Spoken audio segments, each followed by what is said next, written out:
ہر بندے کا توجہ اس طرف ہے کہ ہم دنیا کیسے کمائیں، دنیا میں کیسے عزت ہو، دنیا میں نام ہو، دنیا میں ہمارا چرچا ہو، اور ہمارے اندر سے خوف خدا وہ نکل گیا ہے۔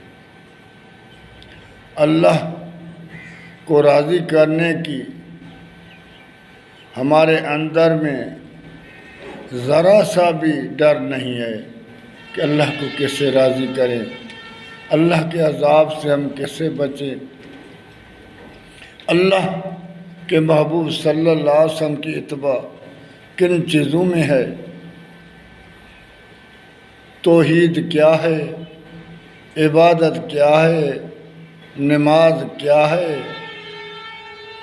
ہمارا اس طرف کوئی توجہ نہیں ہے، کیونکہ جب تک ہمارے اندر میں اللہ اور اس کے رسول کی محبت کائنات کی محبت سے زیادہ نہیں آئے گی تو ہمیں یہ چیزیں سمجھ میں نہیں آئیں گی، کیونکہ یہ دنیا ایک لمحہ ہے، ہماری منزل جو ہے وہ آخرت ہے، ہمارا اصل گھر آخرت ہے۔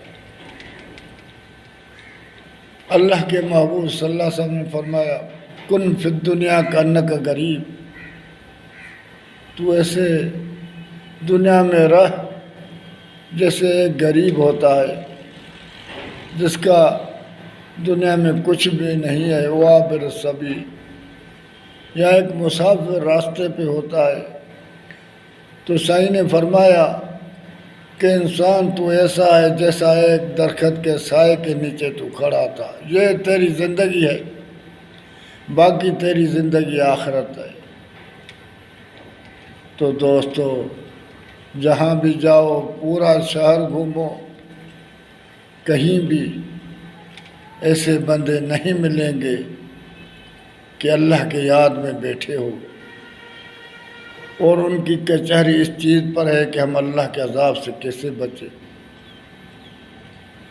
جہاں بھی جاؤ گے تو یہ محفل ملے گی کہ دنیا کیسی کمائی جائے، کاروبار کو کیسے بڑھایا جائے، دنیا میں آگے کیسے بڑھیں، دنیا میں عزت کیسے ہو ملے، ہماری شہرت کیسے ہو، لوگوں پر زبان پر ہمارا نام کیسے ہو۔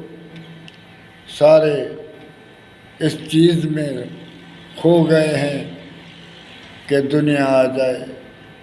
دنیا کبھی نہیں آئے گی، کیونکہ یہ دنیا جیسے دنیا کے ہم پیچھے جائیں گے، دنیا بھاگتی ہوئی جائے گی تاکہ ہمارا موت آ جائے۔ اس وقت ہمارا کیا حال ہوگا جب اللہ کے دربار میں ہم جائیں گے، جب پوچھے گا تو نے مجھے ترجیح دیا اس دنیا کو، اس وقت ہماری زبان سے کیا نکلے گا؟ تو دوستو، خدا را اللہ کے طرف ہم کوشش کریں اور دین کو سیکھیں کہ نماز کیا ہے یہ پتہ پڑ جائے، عبادت کس کو کہتے ہیں یہ پتہ پڑ جائے، توحید کیا ہے